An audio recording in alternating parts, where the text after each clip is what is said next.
Hey guys, welcome back to TechMan. Today, let me show you how to backtest on FX Replay. Testing trading strategies on FX Replay feels a bit like being the director of your own financial disaster movie. Except at least you can rewind before losing fake money. To get started, create an account or login, then choose a subscription plan.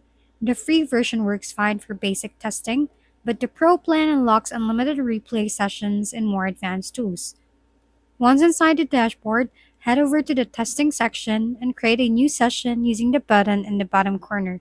You can name the session whatever you want, set your starting account balance, and search for the asset you want to practice on, like Euro or USD or Gold.